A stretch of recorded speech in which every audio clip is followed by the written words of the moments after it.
What's up, real estate world? It's David and Caleb with DKC Lending on how to make money with hard money. And we're back for our second episode. Hopefully improved from the first one.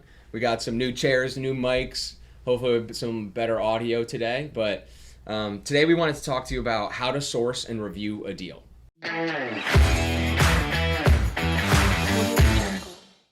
So we're going to start off with how to understand your market, because I think when we're talking about reviewing a deal and sourcing a deal, I know one thing you need to be aware of is what market you're in and what factors are at play so you can make the best decisions. Yes, David, I wanted to ask, what are some key performing indicators that you would identify to understand a good deal versus a bad? That's a good question. So I think number one, when we're starting with the market, we are going to look at key performance indicators like months of inventory, active listings versus sold listings. That's going to tell you your inventory. We're also going to look at things like per zip code, the average days on market, how long are deals sitting on the market and how long are they selling. I think also when we're looking at things, it's such a big framework. It's what's the interest rates, what are the banks doing, how many buyers are in the field right now. So when you're saying that, if I'm someone that knows nothing about real estate and I come to you saying, David, I want to buy my first real estate, deal, what am I looking at specifically? Where would I get that information more? Yeah, that's a good question. So I think number one, your resources is, we talked about last episode, as your team and your network. Starting with your team and network, you can vet with your mortgage lenders, your realtors and wholesalers. Start getting feedback from these groups and what their take is on the market. I would be, nobody knows really every detail of the market. So I think having a critical lens that you're looking through and taking feedback from different people and then filtering that yourself and trying to see what you're seeing in the market. What are you reading in the news? What are people telling you? And then, as you know, we do a lot of research ourselves and we pull a lot of data analytics that we're looking at. Okay, so that data analytics, you were talking about days on market. So you would, reference a real estate professional on these RIAs. So it would be, who would you look at or ask those questions to? You said a mortgage broker. What would you ask a mortgage broker, or what would you ask a realtor? Yeah, I think realtors are good sources for real raw data, because they have access to the MLS, which is the major listing service, and through that MLS they can pull real raw data per zip code. So what we do is, we're looking at the 5 or 6 counties or zip codes right around the Tampa Bay area: Polk, Manatee, Pinellas, Hillsborough, and we're looking at how many listings are on the market and then how many sold per 30 days. And that can give you a really good idea of what's out there, and of what's out there, how many are actually transacting. And that can kind of also tell you how many buyers there are in the market. Good. So then when you're looking at that, it's safe to say, when, everyone's talking about how the market's declining a little bit and things have either stagnated or decreased. So when doing that, does it affect how you make an offer? Does it affect, the type of property you're looking at? Meaning, like, is it a mobile home? Is it a single family resident? Is it multifamily? Based on the current climate, what are you investing in? Yeah, right. And I think based on the market is that's where you're driving your decision-making process from. So, we'll go into like how to really underwrite or review a deal from a return on investment aspect. But I think really, again, it starts at the top, as if you're in a appreciating market, then it's more competitive. There's more buyers. So you might have to make more competitive offers and know that you're maybe going to be in a battle with another buyer for one property. When you're in declining markets, it's more of a buyer's market where you can submit more competitive offers that may be below listing prices or have alternative contingencies that you can try to get a competitive edge or get a better deal. And so understanding back to the market, what framework are these sellers in? Are they getting a lot of offers, or are they struggling to sell their properties? Are they in distress? So I think back to the top framework of understanding the market, for me, it's always where you start. Gotcha. So then, actually being a lender, how do you affect and help people trying to make those offers, and how does DKC Lending provide value to someone making an offer? Yeah, context. Again, it comes back to that word context and I think we as DKC Lending, we try to do a lot of market research and give that education and value to our borrowers. So when we're doing all of these statistics that I mentioned, we develop a perspective on the market. So right now, if we're talking over the last 30, 60, 90 days, we're in a declining real estate market. There's a high level of uncertainty. I mean, we can talk a little bit about some of the bank closures over the last week, really. Yeah. So we've had some bank closures. So that kind of, I know you on the sales side, that's had your phone ringing. Oh yeah, my phone has been buzzing with all the bank collapses. Everybody's talking about bank collapses, but for me, you know, I was a part of '08 when it actually not the first, but one of the major crashes in American history. But for us, I don't concentrate so much on the collapse because I'm not in the back operations of these banks. I don't do the day-to-day. I don't know their investment portfolio and how they're investing other people's money. But what I do know is on the hard money side, in the last 10 years, our programs have never changed. When the last collapse happened, we gave the same rates. In this market, if the supposed collapse, rates will be the same. Our programs have always been 70 LTV, so 30% down, no income check. We're looking at the criteria of the ARVs or the current property value and the rent. True collateral-backed lenders. True asset-backed. So we just focused on there. So as far as the banks collapse, it's been a tough conversation for people getting them settled in, but it hasn't been something where I'm paying too much attention to because, you know, as a hard money lender, we're going to stay the same. Yeah, it goes back to understanding your market and understanding the perspective. So a lot of borrowers are calling you looking for, because they're reading the news, they're reading the articles, there's a high level of uncertainty. They're worried about their deals if they're going to change, and it may affect some of their back-end financing or long-term financing. But us as lenders, providing that data to them so they can help make educated decisions when taking on these deals. I think that's where, to answer your question, that's where we're trying to provide value to our borrowers. So being a little bit more specific, what constitutes a good deal for you specifically? Is it a strategy you're using? What technique, when you evaluate me percentage-wise, or are you holding mostly? Are you flipping still? Or what is the specific strategy you've been using to be successful in today's market? Especially because we're in the South here in Tampa Bay specifically. Well, I can relate that to what developers in the area are doing and other real estate operators. And as lenders, we look at a lot of mortgage applications, and so we can see based on applications what trends are going on. And I know a lot of other people are looking at conventional applications as well. When interest rates are low, applications are high, and when interest rates are high, applications are low. Right. In hard money, we've been fortunate that our application volume has stayed consistent, but we've seen a shift in loan products. So what we're seeing right now is more refinances and fix and leases than fix and flips. And prior, the last 2 years, we were seeing 90%, or I'd say at least 70% of fix and flips. So that means the market was on the rise, and people were trying to improve and sell while the market was still going up. So then for someone, yet again, new into it, you see more people stabilizing their assets and more long-term rental holds? Exactly. Yeah. So right now, it seems borrowers are looking to access equity or liquidity that they have in current assets to utilize for other projects. And then the new projects, because there's a high level of uncertainty in the market, you don't know what that ARV is going to be or that after repair value. So you may be having a more fix and hold mentality and being able to put a tenant in that property, creating cash flow and trying to procure longer term debt. So when looking at the cash flow, you analyzing the deal, what is good cash flow for you? Or how do you say this deal is good based off the cash flow? Sure. And so, back to what are we doing today as well. What we're doing is we are trying to grow our portfolio. We don't see, just like our application story tells, we don't see a lot of fix and flip opportunities, or we see less with greater uncertainty or higher risk. So what we're doing and focusing on is really increasing our portfolio and adding to our doors for property management and for cash flow. So to answer that question specifically, we're looking for, we have the opportunity to earn 10 to 12% interest on loans. So we're looking for our cash on cash return to be at least 10 to 12% after procuring long-term debt. Gotcha. So then obviously with long-term debt and interest rates rising, what has been the compensating factor to make these deals good? Because before, when you have 2-3%, a lot of deals look good. Rent looks great. Yeah. But now a lot of people are scrambling because rates are, anywhere from 6.5% all the way up to 10% for a lot of conventional banks. How does that adjust in sourcing and reviewing a deal for you?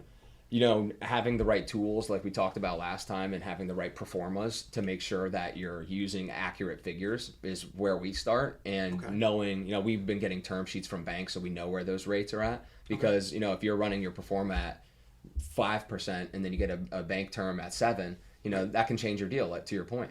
Okay. So right now for us, we're looking for value add opportunities. If we can buy, improve the asset, stick a tenant in there, and then refinance, like we talked last time about the Burr method. Okay. And then when we pull out and refinance, the cash that's left in that deal, we're looking for a minimum of a 10 to 12% return. Now, you might ask why not just fund a mortgage, right, at that same interest rate? Right. Well, when you procure the long-term debt on the property, the tenant will pay off of the debt over 10, 20, 30-year mortgages. Okay. So when the project's done in 20 years, now you'll own that asset free and clear with cash flow coming in. You also have appreciation and depreciation. So there's multiple reasons why we like to diversify our investment portfolio. And yes, we want to own mortgages, but also we want to build long-term assets. And so I can turn that out, actually, and turn that to a question for you. At being a part of the '08 crash, what are some of the differences in your personal investment strategies from 2008 to 10 to what you're doing now? Yeah, I mean, back in '08, I was basically what I like to call a fee churner. So I was out there writing a ton of mortgages. Yeah, it was fee churning. So what I say by that is a lot of attorneys will know that terminology, fee churning. But I was writing a ton of mortgages, making commissions for it, like regular mortgage broker. But what happened with that, I wasn't investing in real estate. I didn't own real estate. I was a guy that was actively participating in the process of real estate, but I wouldn't call myself a real estate investor. Whereas now I call myself a real estate professional, because what I did different now is I do own single family homes. I do own apartment complexes. I do own paperback mortgages that we write. And I diversified my plan so that way when markets like this go down and I don't have the opportunity to just write a bunch of mortgages and people investing, I have the opportunity to rely and sit back on my hard turn assets where my cash flow. And when it comes in, I can wait out the time of not writing so mortgages, still purchase other real estate investments at a discounted price. Because what I tell everyone now, the major component that I see as the compensating factor is what you pay. When the market starts going down, rates are going high, the only thing you can kind of adjust is what you pay for the real estate. Sure. So if you're paying more for the money, you can't pay more for the real estate as well. And that's been a big defining line for people at this time. So I think what you're also saying is that you've taken a longer term approach to your portfolio, and you've maybe when you're earning fees, which is important, we all need to earn fees to live, right? Right. But then I think having that hybrid model, which you and I obviously invest together, so we're looking at that hybrid model where we're still looking to earn fees, but now if you can marry that with some long-term investments along the way, I think that's where you can start building in your retirement plan. And that's what we do. You want to earn fees forever? Yeah, that's what we talk about with our employees all the time. Yeah, we don't want to earn fees forever. We want to actually build wealth. And that has been the major component. And when we started DKC and this venture was all about wealth building for us. Sure. And it wasn't so much about creating fees. I mean, it's a part of it, like you said, it's mirrored and married together, but it wasn't the main focus. So building wealth as a real estate professional is key to surviving real estate. Yeah. A lot of people when they come in, I always ask the question. I was like, are you looking to just make some money, or are you looking to be a real estate professional that lasts forever? And strategy, as I always thought, was a huge component of that. And our strategy mix is definitely pulling out dividends now, but it was a big difference from when I was in '08. And I think a lot of that had to do with my youth too. I was a young guy just trying to get some, cash to be able to invest. Sure. And that was the big component there. Yeah, it's funny you say diversifying your portfolio is what we're doing, but we're also diversifying our skill sets and capabilities, Right. And I think that's something that we would encourage to all newer real estate investors is to, obviously you want to start on what you want to hone your craft. And if you're a realtor, you want to be focus on being a good realtor first. If you're a mortgage broker, be a good broker. But then as you start to define that craft and get better at it, it's what's the next skill that can make you a more well-rounded real estate professional, to your point. And so what were some skills? I mean, you're a sales monster, as everybody knows. But I mean, what are some of the other skills that you've started to develop that help you build your portfolio? It was basically it was analytics. So I was always good at networking, right? I always fell back on networking and sales. That was just my rock and my foundation for who I was. But it was really going back to understanding my market, going into understanding the market and using my network to analyze potential deals and actively participating in investing. That was the skill set that I actually honed into. So really I was just like a shift, like a mental shift, then maybe even.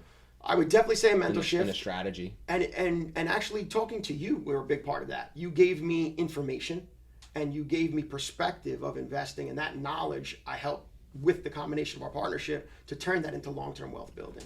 Brings you back to the same key points, team again, you know, because even with, you know, Mike Jones and Enrique Bello, huge parts of our team. And do you have a construction management aspect to your business? And, you know, you can't do everything yourself. So can you create good partnerships with construction management, sales? You need marketing, you know, you need administrative work that comes in. So for sure, creating a well-rounded team has certainly helped us both, you know, continue to grow our portfolios. Yeah, I would definitely say the team has been a massive component. And, you know, Cardone always talks about 10Xing. Having a team is part of your Xing. You know, you have to be able to have a strong team to be able to multiply any of these investments. Because time and speed have everything to do with it in real estate. Yeah, so we talked a little about, you know, it seems like everything keeps going back to understanding the market because, you know, when you're looking for what is a good deal, well, it's all related to what market you're in. And we talked about, we were flipping a lot of homes. You know, we currently are still trying to flip homes, but we're also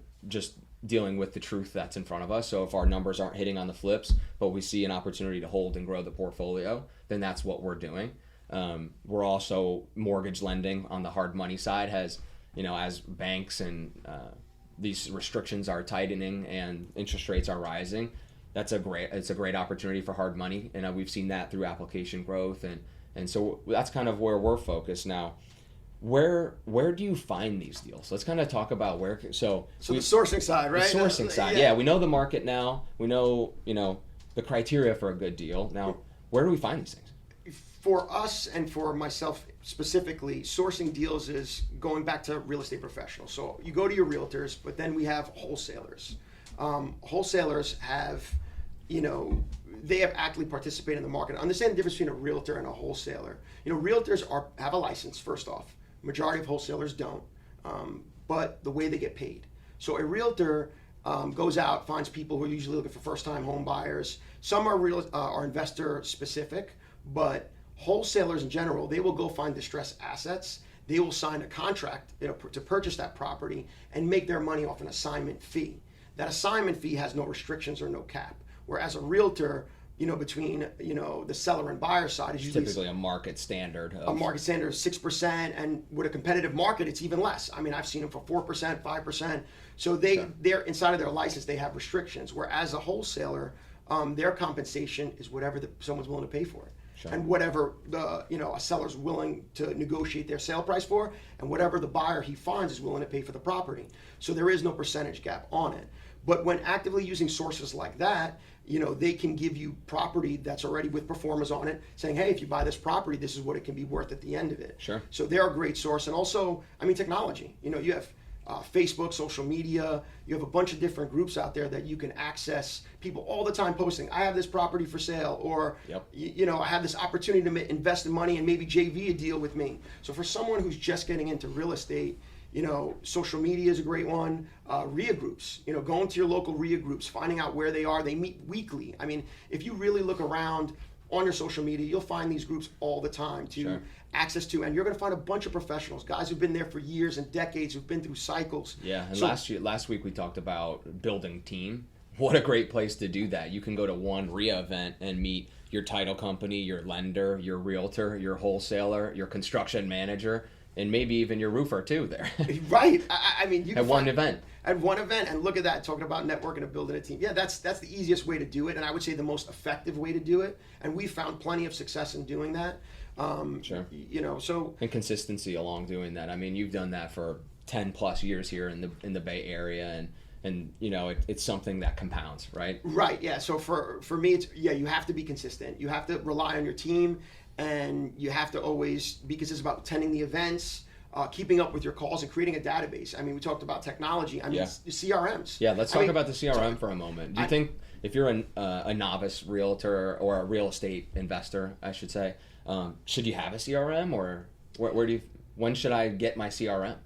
So our process, we started on spreadsheets, right? That's where we started, was a master spreadsheet and kind of worked off there. And as our database grew and as we did more business, a CRM was vital. Let's break down what a CRM is for those who may not know. Actually, Dave, you could talk into our CRM because you manage a lot of it. You do in detail about the CRM. We'll give Enrique the shout there. He's the CRM manager on that one. But no, I mean, the CRM is your database, and with the new technology today, your customer retention database can actually automate email campaigns. It can measure performance of email campaigns and open rates and bounce ratios. And so it's a really, number one, it keeps your book of business, or it keeps your contacts or your network, and you can tag them as realtor, wholesaler, brokers. You can do different types of campaigns. A lot of automation, you'd say? A lot of automation. So to your point, leveraging technology.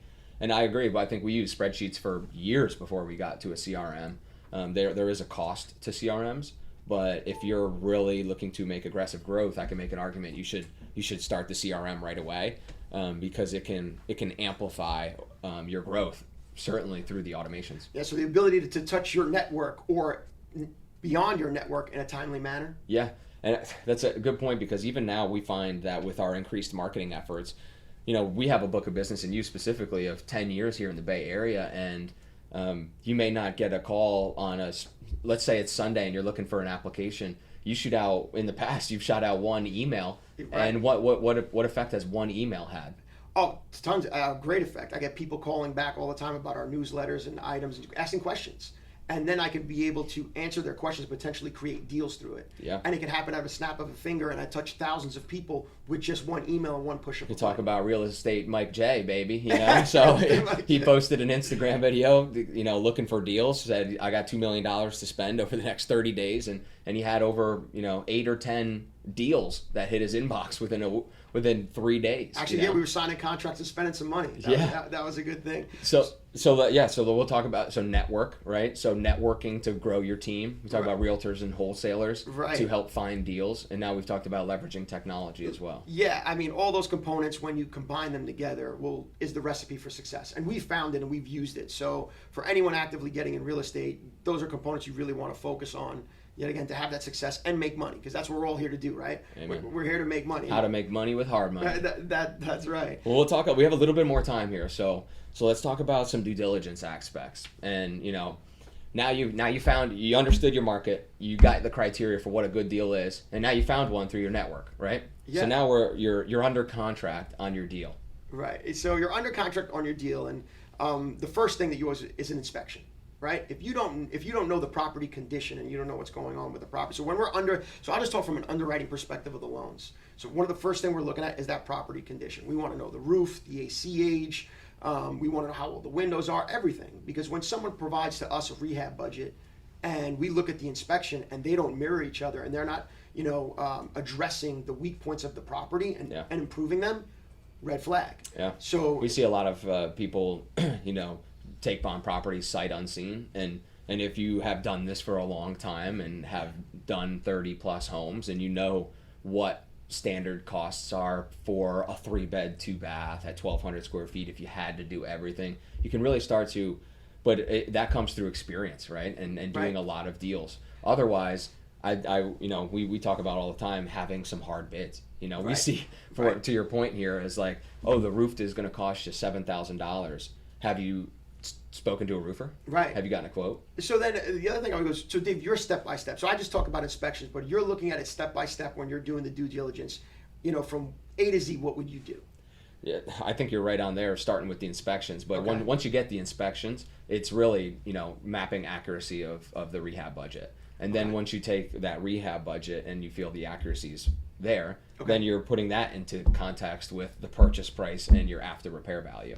And so when you're doing that, we like to see if we're flipping a home. It goes back to what's your criteria of a deal or your ROI. But if you're flipping it, you have if you want to make 15, 20, 25% ROI, you have to make sure that your rehab budget's right. And so when you don't have bids or quotes for the work, we see people have drywall numbers, and then they find out the drywall, when they take it down, now they have a bunch of wood rot and repairs. Gotcha. And then the unknown. You get, it's the unknown that always strikes. And we've been victim to that just like everybody else. Okay. And now, so even creating contingencies within the budgets is something that I think is really important. So then, going into that, what would you say about title work? Because a lot of, you're talking about network before and understanding realtors, Great attorneys and title agencies. Yeah. Let's talk about title. I mean, a lot of people buying at auction, there's risk there. So title work has a lot to do with due diligence, I would think. And, Sure. What's your aspect on title? Yeah, and we've seen even we've seen a lot of joint venture type agreements where you have a property that you want to sell. I'm the buyer, and we joint venture together, and I'll fix up your property and then sell it, and we'll split the profits. Okay. And so I think title, we've seen that be a really big focal point this year, really, because we need to understand title insurance.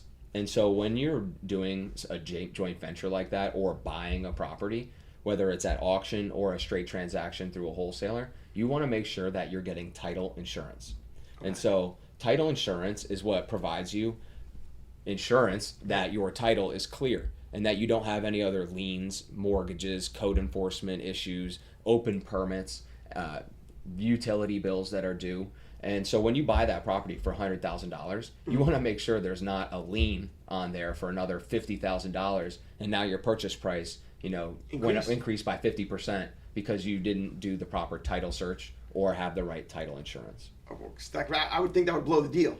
I think it could blow any deal. And so when we looked, I think the big two takeaways that we can leave everybody with today is, when you're doing due diligence, we have inspections on the property. Okay. And then you have your inspection of the title. And so that's I think that's a good way to look at. And I've also understood with DKC, there's also a legal component too, because I know, for us, that we've looked at plenty of deals, and Florida being a non-attorney state, we don't have to have attorneys involved, and Sure. It's a choice by anybody. But I know us specifically, we do have an attorney on retainer that reviews a lot of the documents we get involved in, Yeah. contracts, assignments, everything really, mortgages. You and I are still learning every day about the title side. I think we learned something even this week about reversing a quitclaim deed that was done incorrectly. So there's having the attorney side is additional insurance or additional coverage, because now they're liable for the review of that title. And so when it can be such an important piece to the deal, we like to have our attorney look on it, even though it might be an extra $500 to $1,000 to have that review. It can save you tremendously down the line, because these title reports can be really extensive. There's a lot of exemptions made on the title report that you want to make sure you're understanding. Great. No, so definitely legal is a major component. So then now going through that due diligence, what else would you think is important what would be a closing thing for you when you're finalizing the deal, you're ready to sign, you're ready to pay, you're at the table, what is the last thing that you're thinking about when you're signing that, that's closing statement? I'll tell you, normally when you're signing that closing statement, you should be done. You should be excited and ready to take on that deal and starting demolition or getting your crews ready or whatever the investment calls for. Okay. But I think, we like to recap the entire review one last time. So we'll do a top to bottom review just to make sure we haven't missed anything. And going back to it, it's making sure the market's still the same, looking at your comparative analysis of your after repair value, and then running your pro forma for those cash on cash returns we talked about. And then lastly, redoing your inspections, due diligence on the title that we just talked about, and just kind of putting the whole thing together. So how many times, actually closing in this, but how many times do you go over your pro forma and adjust it? Actually, that's one of the things that I think about, because I know you're the pro forma king, and I know you have your first one. I don't know how many times you adjust it, but I know we review a deal multiple times. So how many times do you specifically, from the beginning to the end, when you sign that closing statement, do you redo that pro forma? Probably dozens of times. Honestly, I don't even know, because whatever it calls for, whatever it takes. If you learn new information along the way, you continue to keep improving it. So I wouldn't put a number on it. It's just whatever it takes to get the pro forma right. Okay. So I think we've given you guys a lot of information here today, and hopefully you found some value in how to source and review a deal. If you guys have any questions, we'd love to hear from you and see if there's another topic that you guys want to hear about. We'll add some links in the bottom with our pro forma and deal analysis. And Anything else you want to leave us with today? No, keep staying in tune with us. Like and subscribe. Bang that notification button, and stay tuned. Stay tuned. We have plenty more content. Awesome. Follow us at DKC Lending, and we'll see you for episode 3 next week. Yeah.